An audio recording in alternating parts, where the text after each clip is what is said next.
Olá, meu irmão, minha irmã, estamos aqui para o nosso segundo vídeo da série sobre possessão demoníaca. E aqui nós vamos falar sobre a causa. Vamos aprofundar mais um pouco. Nós falamos sobre a origem, vamos falar sobre a causa para entender, sobretudo, por que algumas pessoas têm menos demônios, outras têm mais, né? Algumas estão numa condição pior do que as outras, né? E eu já dei uma palhinha no primeiro vídeo quando Jesus disse que o espírito imundo, quando sai de alguém, ele vai por lugares áridos buscando um lugar para repousar, e não encontrando, ele volta do lugar de onde saiu, e encontrando a casa vazia, limpa, adornada, ele vai e pega 7 demônios piores do que ele e entra na vida daquela pessoa, e o estado daquela pessoa se torna pior do que o anterior. Então a gente já vê aí um caso de evolução, onde a pessoa era de uma forma e ela ficou pior ainda.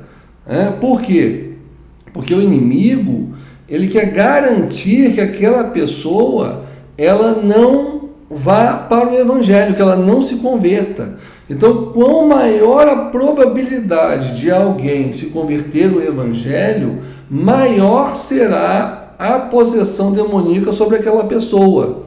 Então, o inimigo, ele é estrategista. Quando ele escolhe alguém para possuir, ele escolhe, em primeiro ponto, visando isso. Não, aquela ali nós vamos segurar porque ela pode se converter, ela vive num ambiente cristão. Ela vive num ambiente onde a palavra de Deus está acessível a ela a todo tempo. Então a gente tem que pegar firme com ela, para fazer com que a palavra de Deus não chegue no seu coração.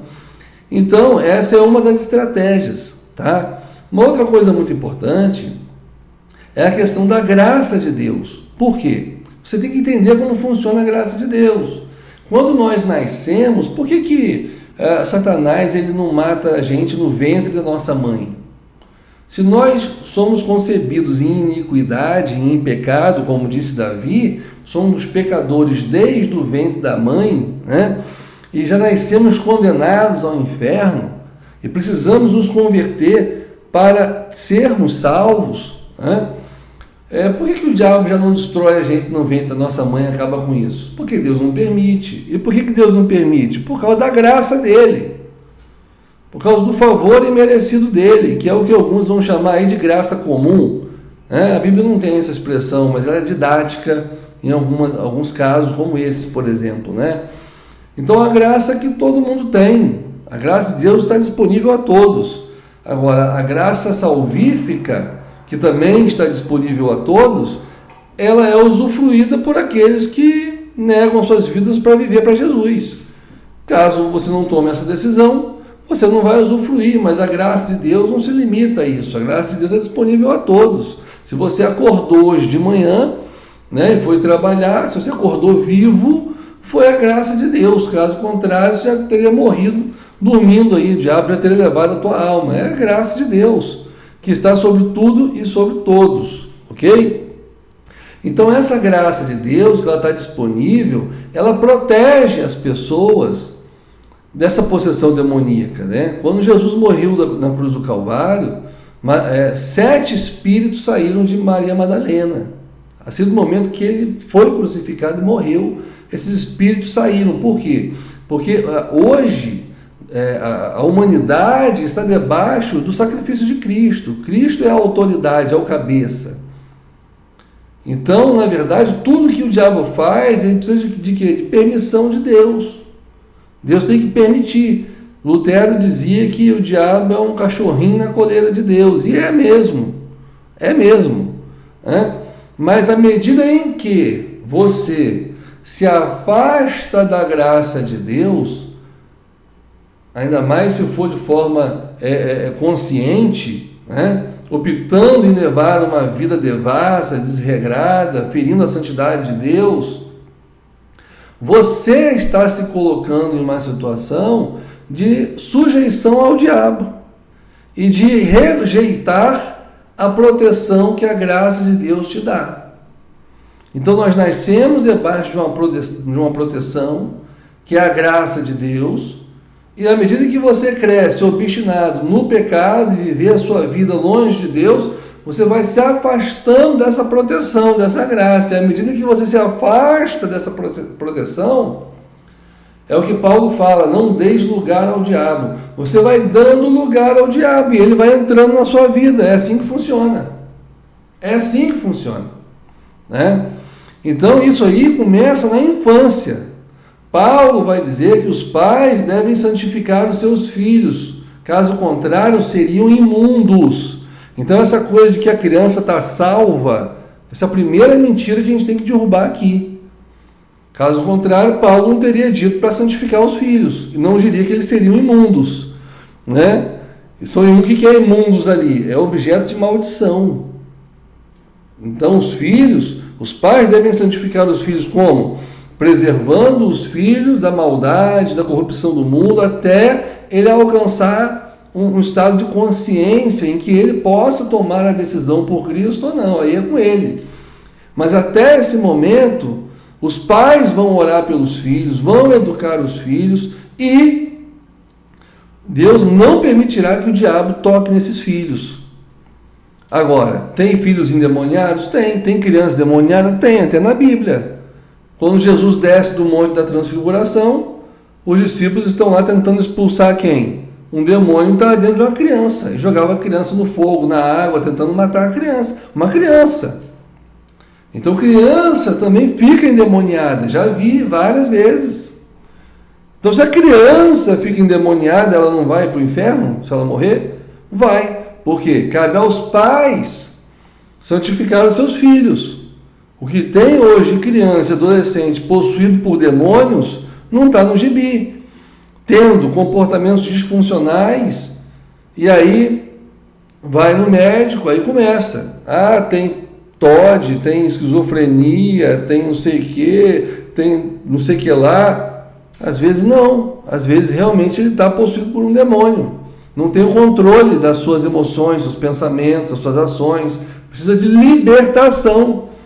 Porque foi criado à vontade, né? Com a televisão dentro do seu quarto, videogame dentro do seu quarto, recebendo tudo quanto é informação demoníaca, ao invés de santificarem os filhos, entregaram os filhos para Satanás. E agora os filhos estão possuídos por demônios. Agora, há pouco tempo, conversei com um pai que o filho foi diagnosticado de várias doenças. Autismo, esquizofrenia, TDAH, TOD... tudo. Está depressivo, está se cortando, correto? Se cortando, é psicológico. O pai não acreditava que pudesse ser espiritual. Até que o pai viu um demônio no quarto do filho. Ele viu. Apareceu para ele viu. Mas precisa ver para crer.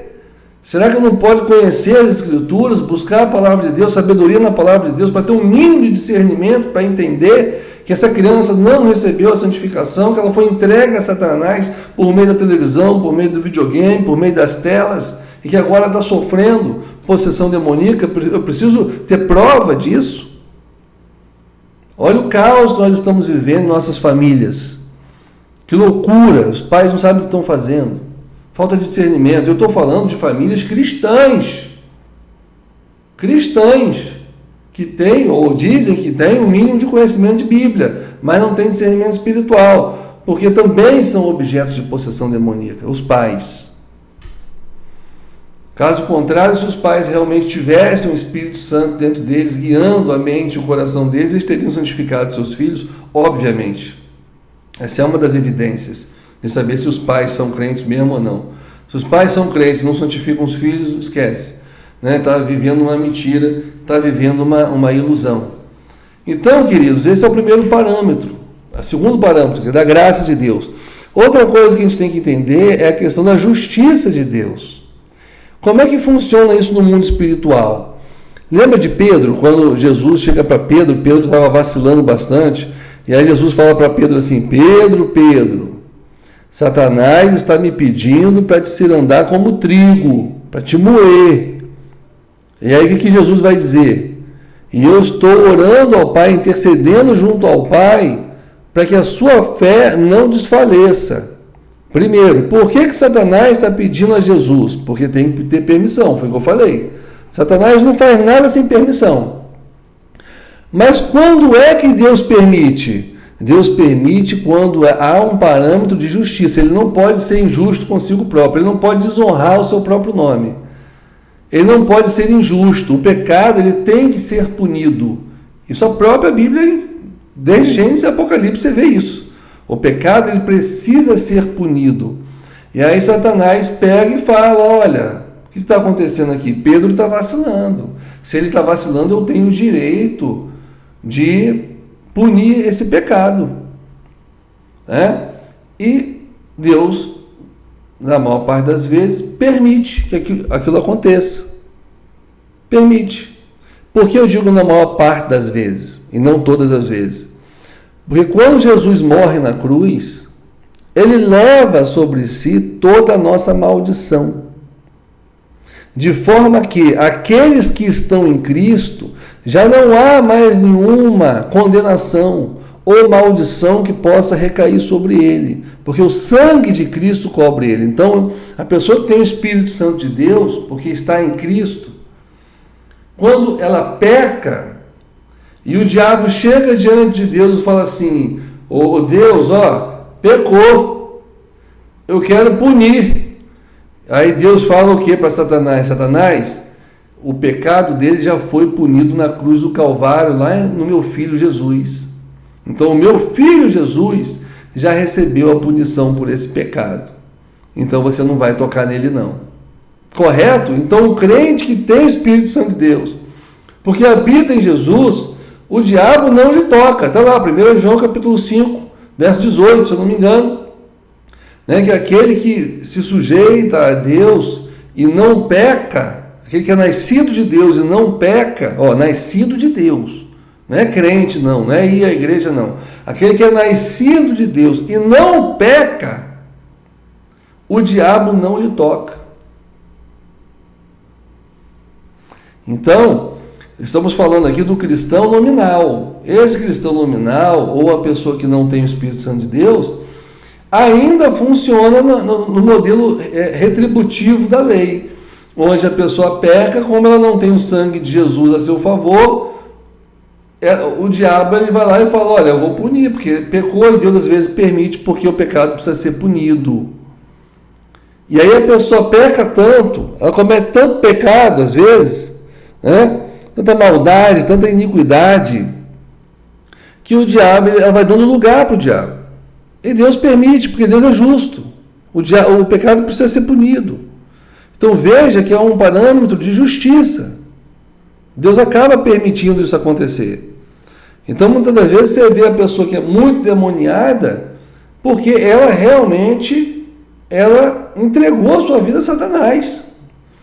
E aí eu abro um destaque aqui para um pecado em específico, que é um pecado que realmente abre as portas para o diabo possuir você, os demônios possuírem você, que é o pecado da prostituição. O apóstolo Paulo vai dizer que quem comete pecado comete fora do corpo, mas quem comete prostituição peca contra o próprio corpo. Então a prostituição é um pecado que é como se você estivesse entregando o seu corpo ao diabo. Então, se tem um pecado, e quando eu falo de prostituição, eu estou falando de fornicação, sexo fora do casamento, estou falando de adultério. Só casada e vai ter relações com outra. Isso é prostituição, tá, gente? Porque senão a pessoa acha que prostituição é só aquela mulher que vende o corpo por dinheiro. Não. Se você é solteiro e está deitando com várias mulheres, você é um prostituto. E você está entregando seu corpo a Satanás. Se você é casado e trai a sua mulher, você é um prostituto. Você está entregando seu corpo a Satanás. Essa é a habitação de demônios. Que isso fique claro. Porque você vê que essas questões de possessão demoníaca ocorrem muito facilmente em pessoas que realmente praticam a prostituição. Mais de qualquer outro pecado que eu tenho visto. Eu me lembro de uma jovem, devia ter seus 16, 15 anos, e ela começou a sair de casa, pais crentes, família cristã, e ela começou a sair de casa com outros homens e se relacionar com outros homens. E aí, de repente, ela começou a ouvir vultos, a ver vultos dentro de casa. Nesse momento, ela se preocupou e foi falar com a mãe: mãe, eu estou vendo vultos dentro de casa. A mãe é crente, foi orar por ela. Quando foi orar, o que aconteceu? Manifestou um demônio. Menina nova, 15, 16 anos. Por quê? Se prostituindo com um namorado, com um ficante, com não sei o quê. Então a prostituição tem esse grande potencial de entregar os seus corpos ao diabo e, por consequência, ser a habitação de demônios, né? Então, cuidado, irmãos, cuidado. Espero que vocês tenham entendido bem esse segundo vídeo. Nós agora vamos para o nosso terceiro vídeo. Continua aí, e tem muito mais assunto importante para a gente aprender aqui. Deus abençoe, fique na paz.